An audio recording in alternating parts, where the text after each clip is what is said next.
All right, hey guys, hey beautiful people, welcome to the Carla B Network. We're a little bit in the dark. I don't have my camera lighting going on because I wasn't entirely planning on recording this, but I can't let the energy of the thought pass me right now.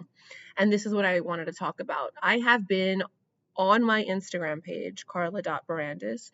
I've been posting about how some of the recent findings that I'm compiling have been showing to me and proving to me that attachment theory is a lie.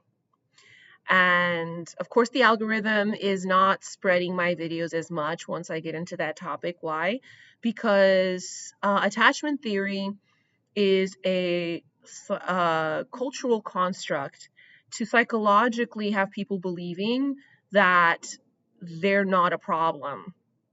Now, I'm not here to say that people are a problem. What I'm here to say is, for instance, attachment theory believes that there's avoidance, there's anxiously attached, there's securely attached, and then in avoidance, you have fearful avoidance, or you have dismissive avoidance, or you have dismissive fearful avoidance. In anxious, you have anxious driven, you have there's other categories or subcategories for anxious types as well. And then for secure, it's just secure. Here's the problem with that. It it's completely a psychological cultural construct to just enable people to continue being not their best self and to enable people who are grown adults to continue to make the worst choices and justify their sabotaging or justify their existence of toxicity. We need to go back to what the normal labels for this are. Avoidance are narcissists, okay? That's what they are. We need to stop pitying them. Could they have had issues in their childhood? Could they have had neglect or whatever? Yes, they could have, but now they are a grown adult. Grown adults can make choices. Grown adults can make choices.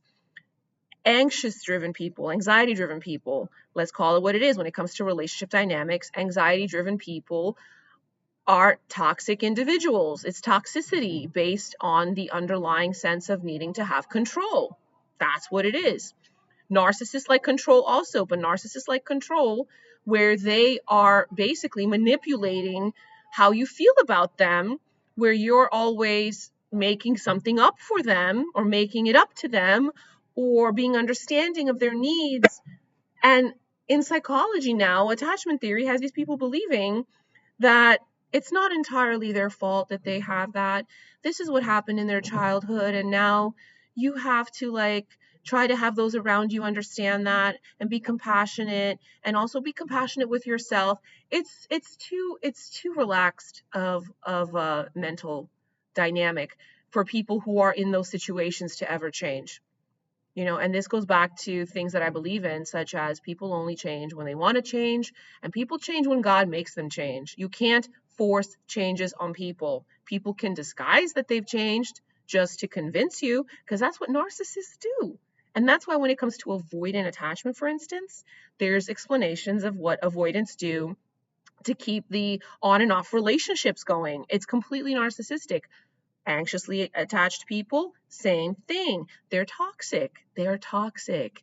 They can't relinquish control. They have to know every single thing that's going on. They have to be constantly in touch or else they feel like you don't care. No, it's toxicity. It's a person who is so ingrained in small mind thinking, they don't realize that instead of making themselves attractive, they're making themselves less attractive unless there's people out there who like that. Some people like that. Some people are so insecure they like an anxious person because it satisfies or it confirms or it validates their value. So that's just part one. I have more to come, but let me know what you think in the comments below. I'm curious to know, what do you think? Do you think attachment theory is a lie? Because your girl here definitely does. Peace out.